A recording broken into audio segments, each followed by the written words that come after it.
Gaur gurekin dakago hemen Oskar Alvarez, berak historian doktorea da Euskal Herriko Unibertsitatean, eta gaur egun Amerikako historiako irakaslea da Unibertsitate Bereko Historiako Fakultatean, Gasteizen hain zuzen ere.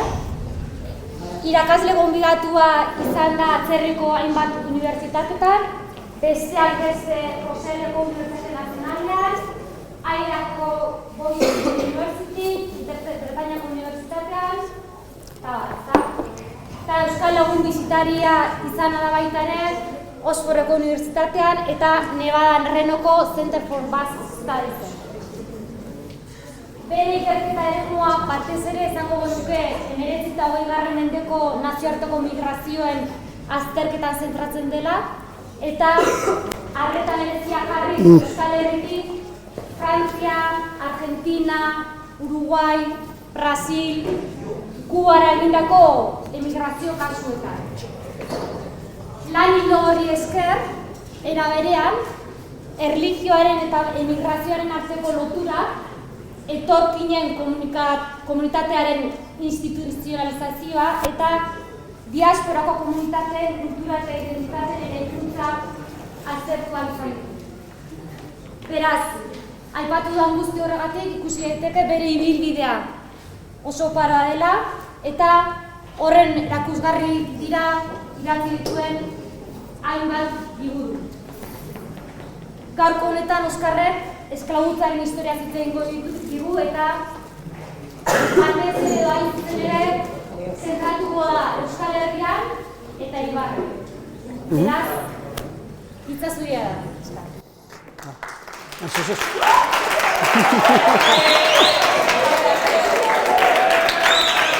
Bueno.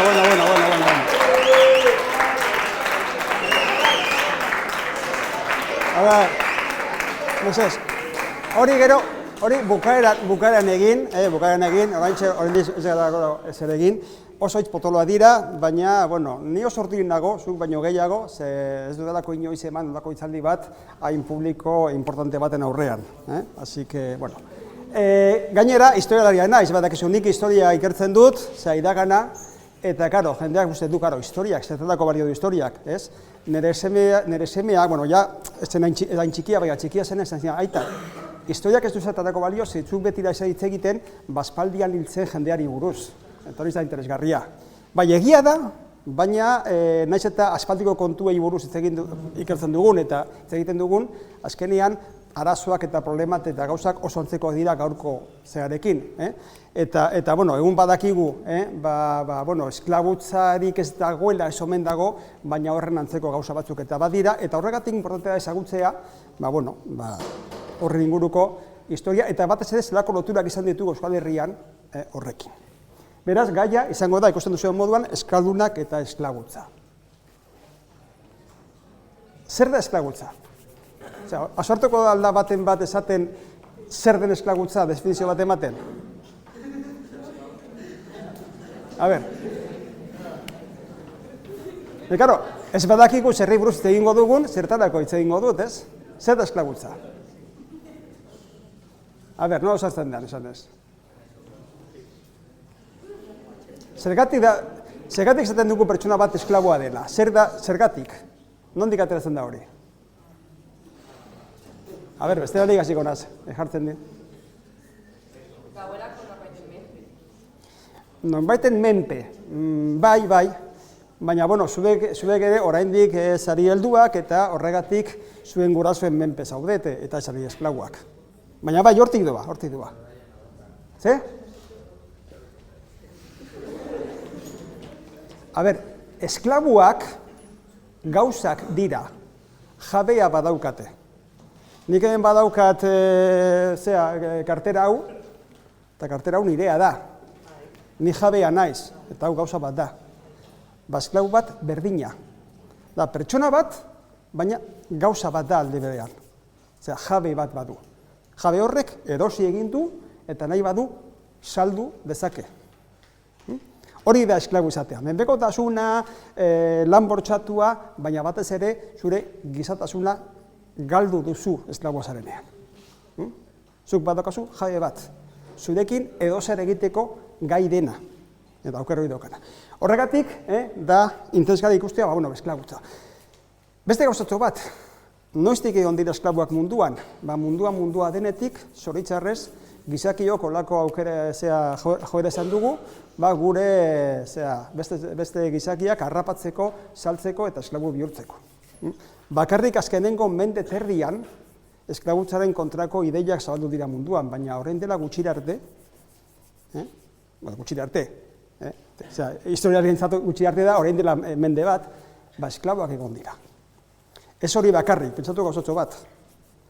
Hemendik hartzen baldin baduzu hegazkin bat, eta bi orduko bidaia eginda, egun, oraintxe bertan, ikusiko dituzue, toki batean jendea saltzen ari direla. Hemendik oso gertu, bi orduko bidaia eginez. Zike oraindik esklabutza bat dago. Así que horregatik, gai esango da hori, hemen duzu Euskal Herriko polit bat, idui polit bat, baina hor dako zu, ez? Esklabuak. Hori izango da gaurko gaia. Zergatik da interesgarria? Zuen gurasoi galdetzen badiezue, haizu, Euskal Herrian esklabuak egon aldira, edo Euskal Herritarrek esklabutzarekin harremanak izan dituzte, eta jendea izango zuen, ez. Hau izugarria da. Oraindik nire gurasoen, eta ni ikasten hasi nintzanean, esaten zen, haizu, gauza harrigarri bat. Esklabuak, Euskal Herria oso toki importantea da, zergatik, mendebaldeko mundu osoan, Europa osoan,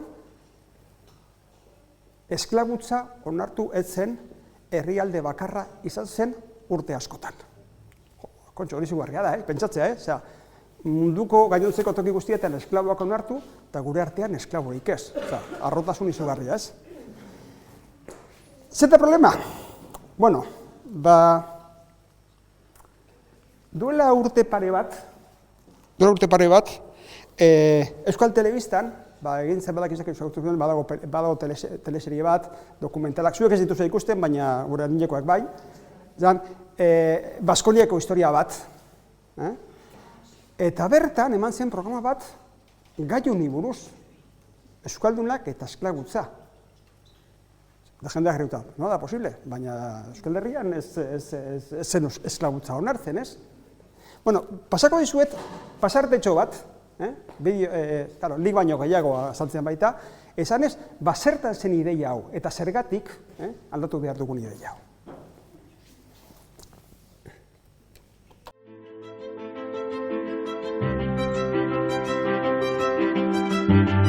Teorian, sinesmen hori izan dute aditu askok duela gutxira arte, esklabutzaren gaitzaz libre zegoen Europako eskualde garatu bakarra izan zela Baskonia hain zuzen. Esklaburik eta esklabistari gabeko Euskal Herriaren irudi horrek bazuen bere arrazoia. 16. mendean, legeria diskriminatzaile bat onartu zen Baskonian. Hemengo odolaren purutasuna kutsatezakeen arraza txarrik egonetzedin. Jarrera izugarri arrazista horrek eman zien, paradoxikoki, samariar onenen irudia, baina itxura hutsatzen hori. Manuel Larramendi jesuita jakintxu Andoaindarrak zera esan zuen Gipuzkoari buruz. Gipuzkoan ez dira onartzen ez herritar edo biztanle gisa, ez betiko hemen bizitzeko, ez judutar edo mairurik, ez horien ezaugarriak dituztenik, ez da beltz edo mulatorik ere. Eta militar kolonial batek edo indianoren batek ona ekartzen baditu, 6 hilabetean kanporatu egin behar ditu. Hau da, askatu egin behar zituen edo haietaz libratu, pertsona horien jabetza galtzen baitzuen. Horretan oinarritu zen esklabutzarik gabeko Baskoniaren mitoa. Entzun duzu ez, esklabutzaren gabeko Euskal Herriaren mitoa. Eta bai, mitoa izan da, zergatik. Bueno, zer kontatzen du mitoak? Hau da mundua, hementxe gaudegu, gutxi gora bera, eta zer gertatzen da? Gurea dela, esklaburik egonetzen eskualde bakarra. Gainontzeko toki guztietan, esklabuak egon dira. Eta ez bakarrik Europan, Amerikan, Asian, Afrikan. gizarte guztietan esklaboak egon dira, gurean izan ezik. Hori zen mitoa. Eta nondik dator mitoa? Bueno, zergatik, urteetan zehar, urtez urte, hainbat eta hainbat lege agindu eta eman ziren Euskal Probintzietan, esan ez, hori, ez zila onartzen, hasiera batean ez moroak, ez juduak, eta gero, eta ez beltzak. Onartzen ez zirela, kanporatzeko. Bueno, hau da, agindu hauetako bat, ez? Esan ez, deseando adelantar la conservación, hemendik aurrera, ez ditugu onartuko gure artean, ez beltzak, ez mulatoak, badakizu mulatoak zer diren, aita zuria ama beltza, ni gente de mala raza, eta hori guztiak ezin dira hemen bizi. Eta, karo, ez baditugu hemen beltzik onartzen, horrek esan nahi du, esklabuak ez ditugu onartuko. Hori da ideia, ez? Hortik dator mitoa, Klaro, hainbat eta hainbat lege baldin badira, milaka lege egin ziren Euskal Herrian, hemen ez ditugu esklaburik nahi, hemen dauden esklabu guztiak kanporatu behar ditugu, beltzak ez ditugu onartuko Euskal Herrian. Zera, hainbeste lege baldin badagoz, jendeak uste dugu, horrek ez esan nahi du. Euskal Herrian ez zela esklaburik egon. Bai, logikoa da, ez da? Bai. Bueno, esango dizuet gazotxo bat. Hainbat eta hainbat lege dago esanez, lapurketak ez direla zilegiak. Eta lapurketa bat egin ezkero, ez dakiz ez zigorra egun janiko zuen. Eta legeak dio, legeak badira lapurreten kontra. Horrek esan nahi du ez dela gertatzen? Ez. Justu kontrakoa. Legeak badaude zergatik hori gertatzen delako. Jendeak ez bazuen ez egoztuko, ez dago legerik. Zergatik jartzen dira multak eta isunak hori abiadura handia egiten baldin bada irian. Zergatik jendeak kotxe hartzean, lege bat baldin badago, horrek esan nahi du hori gertatzen dela. Orduan, lege asko baldin badago, zezen nahi du. Ez asko gertatzen dela, jendeak ez duela kasurik egiten. Horrek esan nahi du, justu kontrakoa. Gure artean, esklabok egon dira. Horregatik errepikatzen dira legeak behin eta berriz. Zergatik, nahiz eta legeak hori gauzak bat esan, egia esan, euskaldunek esklabutzarekin harreman handia izan zutela. Beraz,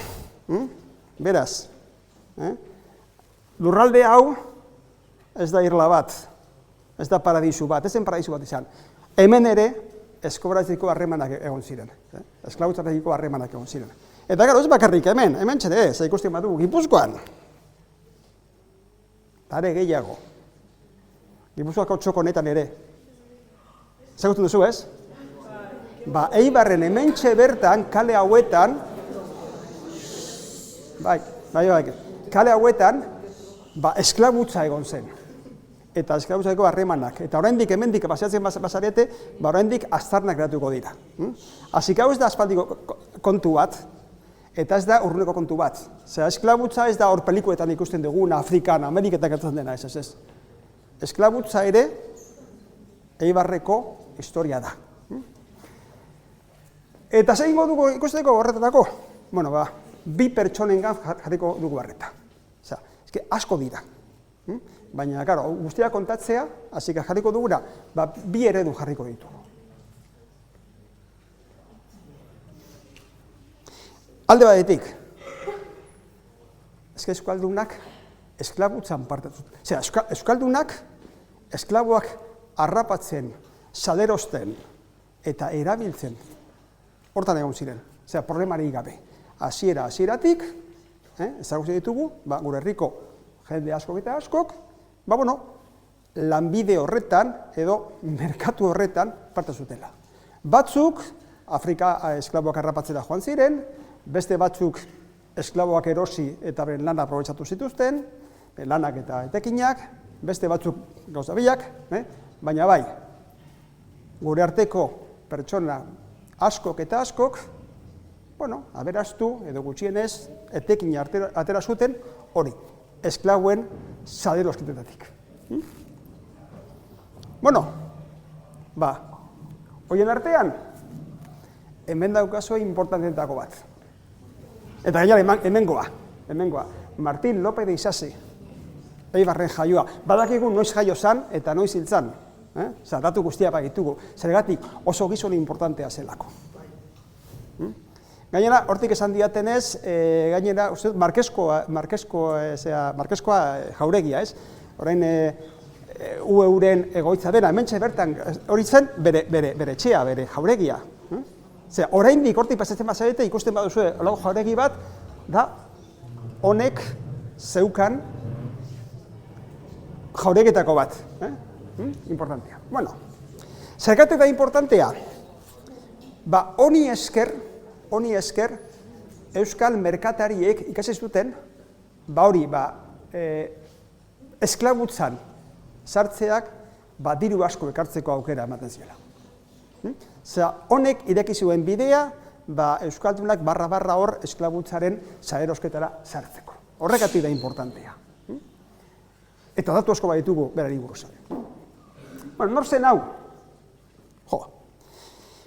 Gu badakigu historiariek idazten ditugula liburuak eta artikulak, eta orain dela 2 urte, artikulu bat argitaratu zen, aldizkari batean, honi buruz.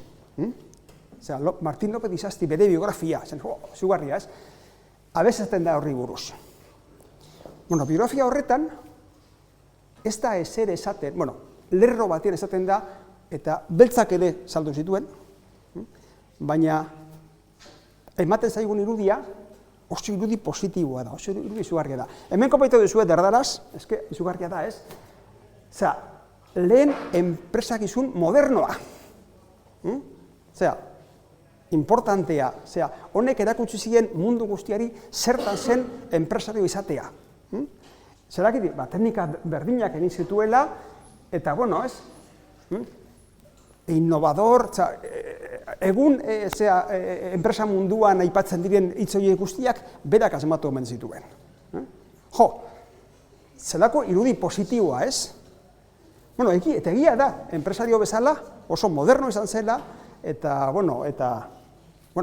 zaten enpresario de éxito, edo urtearen enpresario izan zen urte askotan zehar. Zegatik, berak bihurtu zalako, 16. mendeko Gaztelako erreinuko pertsonarik aberatsenetako bat. Baziren aberats asko, baina horien artean dago, Nola? Eske bere familia hemen ezaguna zen, Eibar inguruan. Zergatik, olagintzan, burnia ekoizten zuten. Bere familiko batzuk, urteetan zehar, mendetan zehar, urniak, badakizu ez, burnia ekoiztu, totxoa da hori, burni handiak, eta hortik gero egiten ziren barmak, espatak, tresnak, hiltzeak, danetanik. Eta saltzen ziren mundu osoan zehar, mundu osoan zehar, Europa osoan zehar ez. Karo, burniaren enpresa baten ze behar dira. Batetik pertsona bat ekoizketan aritzea, hemengo lantegiko zuzendari izatea, baina hori ze behar da, kanpoan norbait edukitzea, hori saltzeko ez. Gure Martini tokatu zitzaion bigarren partea. Familiko, anai batzuk hemen geratu ziren, hori olak eta zaintzen, eta bera, 25 urte zituela, aurkitzen dugu, bera hor badagoela non eta Sevillan. Zer? Familiak hemen ekoizten zuen burnia saltzen. Sevilla oso merkatu handia zen, hiri importante bat, portu importante bat, eta karo, hor, oso toki ona zen saltzeko ez. Zaila, 25 urterekin, ikusten dugu hori, merkatari importantea dela, gaztea bada ere, eta dirua hasi dela egiten. Karo, enpresario importantea, baina beratzen bakarrik hor Sevillan, zergatik. Lehenagotik ere lagunak eta familiakoak bazituela hor Sevillan. Familiak lehenagotik ere bazituen pertsona batzuk hor. Izan ere, ara joan zenean, etzen esku utzi joan Sevillara. Ara joan zen, eta hor bazegoen bere osaba, Antonio de Isasi barkatu, eta, karo, Antonio horrek ere gauza bat egiten zuen, berak bazuen olako sare bat, bera gauzak egiten zituen, burniarekin batera beste gauza batzuk ere erosi eta saldu egiten zituen, eta, bueno, gainera importantea zen, bazegoen Sevillan euskal komunitate bat, oso importantea, eta bera zen komunitate horren nagusietako bat. Sevillan, 1540 fundatu zen kofradia bat, euskal etxe bat.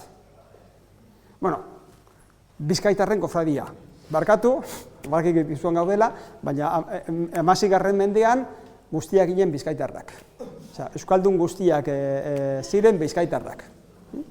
Kanpotarrak ez egiten bereizten zen Bizkaitarrak Gipuzkoara, guztiak Bizkaitarrak, ez?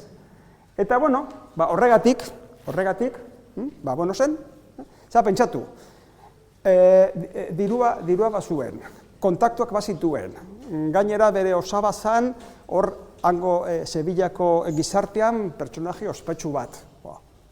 Bueno, karo, empresario de éxito badakigu, baina, karo, nola egite zuen dirua? Karo, Sevilla oso toki importantea zen, hortik ateratzen ziren, untzi guztiak, Ameriketara zijoazten untzi guztiak. Hortik ateratzen ziren, eta hortik etortzen ziren. Eta beraz, pentsatu, untzi hauek guztiak egiteko, behar den burdin osoa, hemengoa zen. Hiltzen izigiretatik, eta zoi bakarrik, honek, euskaldunek, zea lortu zuten, Ameriketan saldu behar zen burni osoaren monopolioa. Hortik aurrera, mendetan zehar, Ameriketan erabil zen burnia Euskal Herrian ekoiztu behar zen. Pentsatu zenbateko dirua. Kontinente oso bati, oso baten monopolia eukitzea. Beraz, dirua pilatzen eta pilatzen, hasi zitzaion gure Martini. Hor dago adibide bat, Amerika osoan, sari handi bat lortu zuen, hori, para el despacho de clavos, aperos, tresnak, armas, pikas, pika bat digo, orduko armak, espatak, izkutuak. Pentsatu, hortik saltzen zen bakoitzeko euskaldunek ere basia lortzen zuten, ez? Kriston dirutz handia, kriston boteri handia. Bainatzen nahikoa. Eta badakizu, jendea berazten denean, goze hori ez dela asetzen, eta gero eta diru gehiago eduki, gero eta diru gehiago nahi. Eta orduan, gure Martin konturatzen da, badagoela beste negozio oso interesgarri bat. Diru asko ematen duena. Zein? Esklauak, hoize bera. Karo, baina horretarako, negozio horrek baditu problema batzuk. Eta negozio horrek, arriskuak baditu. Gauza bat da, hemengo urnia eramatea, burnia da, zuk hartzen duzu, eta ez dago problemarik. Baina, esklabuak ez dira meneko, Afrikara joan behar dugu hortik hartzera. Eta gainera, gauzak badira ere, gizakiak ere badira, eta saldatzen dira, eta ez dute Amerikara joan nahi. Orduan, behartu behar ditugu, eta horretarako, oso negozio errentagarria, baina diru asko behar da ere negozio horretara sartzeko. Horregatik egiten du. Baur Sevillan baziren, bere lagun batzuk, bere lankide batzuk, bere erkide batzuk, beste euskaldun batzuk, esaterako beste eibartar batzuk ere baziren berarekin lan egiten, hor dituko bi izen, Lukas Iturbe, Juan de Amoskotegi, eta beste batzuk ere baziren. Zention begira? Sartu gurekin, hemen aurkituko dugu negozio berria. Oso berandu hasi zen, 80ko hamarkadan. Gotzen baduzue, 89an nintzen, oso berandu. Baina berandu bazen ere, berak parte hartu zuen 113 espediziotan. parte hartu. Zera, gehienetan badakizu, espedizio bat egin nahi dut, zurekin eta zurekin eta zurekin, denok jarriko dugu dirua eta hortik aterako ditugu errentak. 113 espedizio. Bueno, hor daukazu esaterako espedizio baten aurpena. Claro, beraintzat, espedizio hauek ziren gauza txiki bat. Eta, bueno, esaterako, aprilaren 16an, 1585ean, ikusten duzuenez, Manuel López de Isazik despachó 30 piezas de esclavos negros. Zer da pieza bat? Bueno, joan den egunean esan duen, baina pieza bat, olako unitate bat, ez? Pieza bat zan, nonbait, bueno, berak eskatu behar zuen baimena, koroari, bueno, zuk eraman hainbeste pieza. Baina, begira, zein importantea edo zein garrantzua den hitzak. 30 piezas de esclavos negros. El tercio, hembras. Erdaraz badakizue, ez du emakumeak, ez du mujeres esaten. Hembras. Abereak bezala. Hori importantea da, ez? Hitzeke badokate bene. Zera, ez ditu gizakiak bezala ikusten esklabu horiek. Zera, ez dira gizonak eta emakumeak. Arrak eta emeak. Eta zorik bakarrik, begira norekin lotzen da, kapitain batekin, Bilboko kapitain batekin. Karo, esklaboak eramateko, untziak behar ditugu. Así que untzien armadoreak behar ditugu. Nongoak, hemen ingurukoak. Isazik, harremanak egin zituen Bilboko armadoreekin, Debako armadoreekin, eta baita batez ere, Hondarribiko kapitainekin. Eta kriston dirutza ere lortu zen Hondarribin, bueno, hortak hartzen ez. Bueno, zenbat diru egin zuen? Begira, ez dut aurkitu zenbat diru egin zuen, baina hemen jarriko dizuet beste gauzatu bat. Hauxe da, gozatu zuen, Lukas de Iturbe, hori zen, berarekin batera negozioa sartu zen bat, ez? Edo Amoskotegi, hori dira, beste horiek. Bueno, esaterako, bidai batean, Amoskotegik,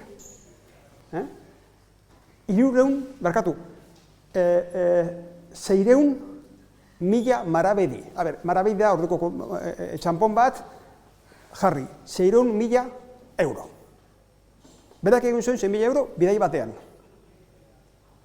Eta, karo, hau zen importantena, nagusia bestea zen.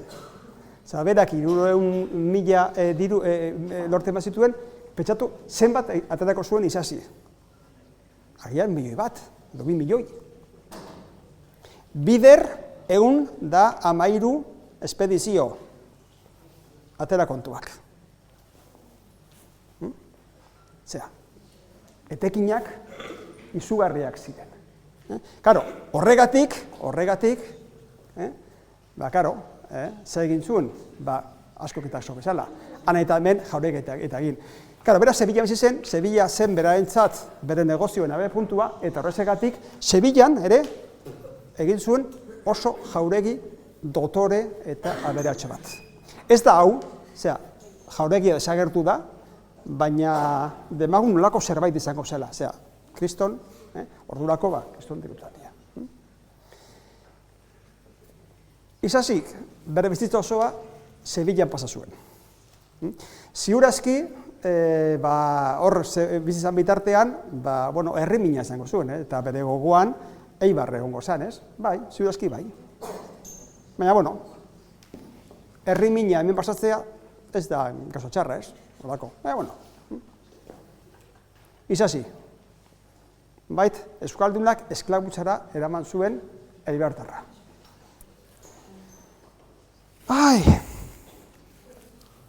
Baina badago beste aldea. Ez da bakarrik gu euskaldunak joan garela Afrikara, esklabuak erostera, eta gero Amerikara hor diruak egitera esklabuen zera erabiltzen. Hemen gure artean, Eibarren bertan, esklabuak egon dira. Orain kalera aterako zaretenean, pentsatu kalaioetatik zehar, esklabuak ibili direla aspaldian. Eta hor jarriko dizuet adibide bat. Emakume hau. Ez dakigu nor den. Hemen jarri dizuet izen bat, eske izen behar dugulako. Abizen daik ez dakigu. Eske ez dugu daturik berari buruz. Sebastian dituko dugu, zozateko ez, baina egazan ez da ia ezer esaten. Badakigu Afrikan jaio izan zela. Iturrietan beltza izan ezagutzen da. Beltza baldin bada, horrek esan nahi du, Afrikarra dela. Afrikan jaioa. Non, Gambian. Eske Gambiako merkatu batean erosi zuten. Baina ez dakigu Gambian bertan jaio zen, edo beste toki batean, eta ara eraman. Noiz jaio zen ez dakigu, noiz zen ez dakigu. Ikusi, konparaketa bat, ez? Aurrekoarekin konparatuz. Bueno, badakigu, oraindik ume txiki bat zanean, bere Afrikako berrian harrapatu egin zutela, eta merkatura eman zuten esklabu bezala saltzera. Zu pentsatu, hau da, esklabuen karabana bat, hau guztiak harrapatu dituzte gero merkatuan saltzeko, eta pentsatu, holako pertsona bat izango zen, ume txiki bat.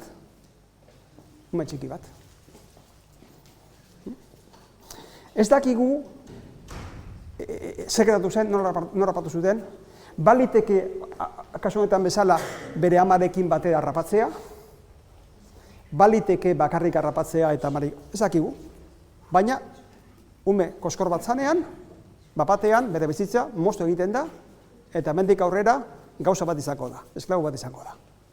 Izenera galduko du.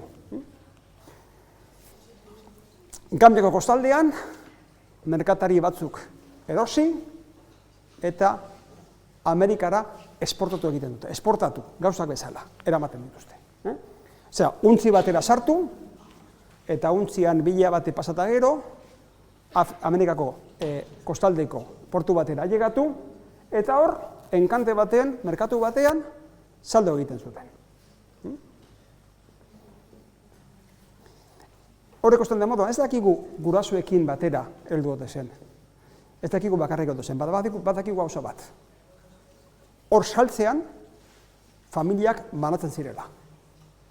Osea, bapatean, hor, bera bakarrik erosi, eta hortik aurrera ez du berriro ikusiko, ez bere ama, ez bere nebarrebak baldin bazituen, ez bere aita, ze bere guztiak galditu. Salduta. Nork erosizun? Aibatar batek erosizun. Karo, zer gertatzen da ume batekin esklabo baldin bada? Bueno, karo, jendeak badu bere bihotza, eta karo, ume bat esklabua baldin bada, zein du beharrekin. Lan egitera behartu? Ze uste duzue? Bai ela ez? Bueno, bai eta ez. Umea txikia bada, ez, umeak dira. Umeak ezin dira behartu, umeak zaindu behar dira. Baina ume batek 7 urte betetzean, ordutik aurrera lan egin behar du. Zue pentsatu, zue dakozen adinarekin, pentsatu, zer den lan egitea 7 urte bete eta gero. Zuen bizitza erdia, ja dagoeneko lan egiten egon zarete goizetik arratsaldera. Eta goiza da, eguna ateratzen denean, eta gaua da kantzen denean. Kristoan gana. Bueno, ez daki gueldu zanean, ziurazki hande gutxira ja hasiko zen lan egiten. Zorionez, gure Sebastianak, suertea izan zuen. Harrigarria bada, suerte. Zergatik suertea? Karo, eske lan egiteko modu asko bat dira. Eta Eibartarrunek bazuen nolako hazienda handi bat, eta horko esklabo gehienek lan egin behar zuten, kaina mozten edo zea, eta hori lan gogorra dira. Baina nonbait, gure Sebastiana, bera egituko zutzaion, sukaldaria izatea. 7 urterekin, aurrera, egun osoa pasa lan egiten, sukaldaritzan. Gure Ibartarra, aberastu egin zen. Eta, zer gertatzen da aberazten direnean? Herri mina, eta, ja aberatzen daiz, baina, nik horatzen dut, hor, Ibarren dagoen guztia, eta nire familia, eta Ego Ibaia, eta hemengo mendiak, eta horren imia, eta segit abekitzen du, itzultzea. Indiano bat bilakatzen da. Dido askorekin itzuli zen pertsona bat. Eta orduan, itzuliko naiz. Eta horretarako egin zuen, Amerikako berondasun guztiak saldu egin zituen. Bere hazienda beste bati saldu, hortik dura lortu, eta gero, berondasunen artean bazegoen beste bat. Lurra saldu, etxea saldu, abereak saldu, eta esklaboak, hori da, esklaboak saldu. Harrigarria da, bera kontatzen duelako, zer gertatzen da esklaboekin. Eta esaten du, eta kontatzen du, zer egin zuen esklabo guztiekin. Esanez, un esclavo negro que se llamaba Liso y que después, y otro que se llamaba Juanico, que fue en las Indias y se vendió, otro que se llamaba Marquillos y lo vendía a los indios con 17 años, eta bar. Bera kontatzen du, zer gertatzen da guztiekin, batzuk los vendió a los indios, beste batu izitzaiola, batek eskapatu egin zuen, baina badago salbuespen bat. 2 esklabu bere jabetza mantentzen du. Bat, gure Sebastiana. Ordurako jatzen ume bat. Ez dakigu adina, baina pentsatu zuen adineko edo pizkatz, baina zaharrago izango zen, ziurazki. Sebastiana, beltza, beraz afrikarra, eta Pablo izeneko esklabu mulatu bat. Hau hartu kontutan, esklabu mulatoa. Mulatoa baldin bada, horrek esan nahi du, ama beltza dela, baina aita zuria. Noizako zen aita? Ez dakigu, baina gero ikusiko dugu. Beraz, bere bizitzan, bigarren aldiz, gure Sebastiana, badakigu ez dela bere izena, baina ez dakigu bere izena, gure Sebastiana, berriro, untzi bat hartu behar du, gure Sebastianak, baina, karo, ziurazki berak Afrikara itzulin zuen, baina untzia zuen hartu Afrikara itzultzeko. Ziurazki ere herrimina izango zuen, baina. Eta non etorri zen, ona. Eta non bukatu zen, hementxe bertan. Eibarrera. Karo, bere jabea etorri zelako Eibarrera, eta, karo, berarekin batera ekarri zituen Sebastiana eta Pablo hori. Ikusiko duen horretan Pablo hori. Eta hemen lehen aldiz, aurkitzen dugu gure Sebastiana Eibarren. 1654ean, Gipuzkoako aldundiak agindu bat egin zuen, esanez. Gipuzkoan dauden esklabu beltz guztiak kanporatu behar ditugu, eta horretarako errolda bat egin behar dugu. Inkesta bat egin behar dugu ikusteko, nortzu dira eta non dauden. Eta herri kontatzen da, herri bakoitzean, zenbat esklabu dauden eta nortzu diren. Eta nortzu diren bere jabeak, baldin badakigu. Eta errolda horretan, hemengo Gipuzkoako agiritegian dago, errolda horretan agertzen da, eta Eibarren, hor bizi dela gure Sebastiana. Esan bezala, ez da izena agertzen. Una negra africana con sus 2 hijos mulatos. Zea, emakume bat, 2 seme-alabekin, baina mulatoak. No izango zen aita, 2 seme-alaba horien aita no izango zen. Susmoa baduzu ez? Karo, zergatik egiten zen hau? Esklabu bat erostea oso garestia zen. Osea, pentsatu izasik zenbateko dirua egin zuen esklabuak saltzen. Karo, zuk esklabuak behar badituzu bi bide esklabu bat lortzeko. Bat, esklabu bat erosi, garestia. Bat, emakume esklabu bat baldin badaukazu, bortxatu, eta hortik ekostiko dituzu zure esklabuak. Harrigarria bada ere, esklabuen jabe askok eta askok, beren esklabuen artean bere semeak eta alaba bazituzten. Kasu horretan ez da susmoa, zergatik. Jabea hiltzanean, eta hau da oso harrigarria ez delako askotan gertatzen, nonbait errukitu zen, eta hiltzanean bere bi seme edo semelaba horiek, ez dakigu semea laba edo badakigu bizirala, bere bi zea horiek errekonozitu egin zituen, izan ez. Yo he tenido 2 hijos con mi esklaba, eta bere testamentuan askatasuna ematen die, Sebastiana, esklabuari, eta bere bi seme alabei, amak eta bere bi seme mulatuak, hemendik aurrera, esklabok izango dira. Eta bera hiltzanean, batean, diru pixka bat badaukate, eta hemen Eibarren daude libre.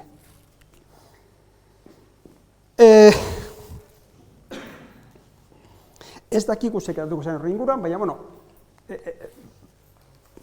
hau ez da, baina, justu, berei buruz informaziorik ez daukagu, baina hemengo inguruko herri baten, Elgetan, esaterako bazegoen, beste esklabu bat, baserritarra zena. Baserri baten, eta Bergaran eta Arrasaten ere baziren antzeko kasuak. Dokumentu hau ez da berez Eibarri buruz, baina antzekoa da eta baliogarria da. Kasu berdina, indiano bat itzultzen da Arrasatera, bere maitale beltzarekin eta seme batekin, kasu bakarra, eta gero ere, nonbait bizi denean, eta badago deskripzio bat esanez, eta hemen badago bat, eta badago esklabo beltza bat, eta badago pertsona bat, izena jartzen du, eta esaten da, del color del membrillo. Arrasa eta ikustera. Ez dakigu izen berdina emango ote zioten hemen pertsona hori, baina, jendea jak kontrolatzen zen, eta gutxienez, pentsatu lako herri txiki batean, beste arrasa bateko pertsona bat egotea, zelako gauzak sortuko zituen, ez? Zer gertatzen da horreneko ostean? Ez dakigu. Ez dakigu, hemen bizi ote ziren bizi osoan zehar, ziudazki bai, ez bat daukazu dirurik, ez daukazu biderik, ziudazki megatuko ziren, eta suertea izan ezkero, biru artean hemengo jendearekin nahaziko zen. Baliteke, eibartar petoak badakizu, betiko eibartarra batzuk, nonbait bere zean artean hori izatea. Desde luego, gauza bat argi badago, gure Sebastiana, herrimina baldin bazuen Sebastianak, eta Afrikara itzultzeko asmoa baldin bazuen, ez zen inoiz itzuliko.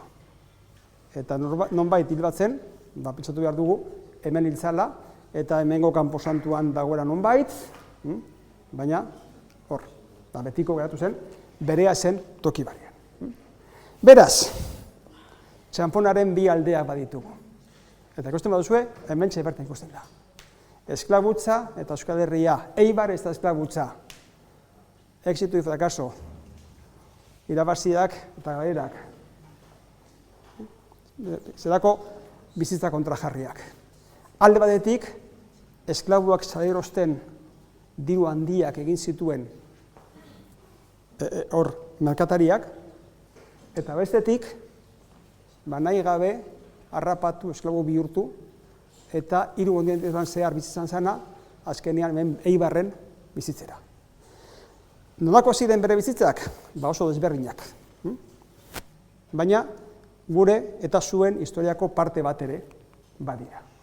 Beaz, hauek ere Eibarko historia dira, eta ez ditugu ahaztu behar, eta ahal baduzue zabaldu. Importantea baita hau ezagutzea. Zera, esklabutza ari garenean, ez pentsatu hori aspaldiko kontua dela, ez pentsatu urruneko kontua dela. Gure kaleetan, zuen kaleetan ere, historia hori egon zan, eta oraindik ezagutu daiteke. Eta horren bai, nahi baduzue, aplausoa.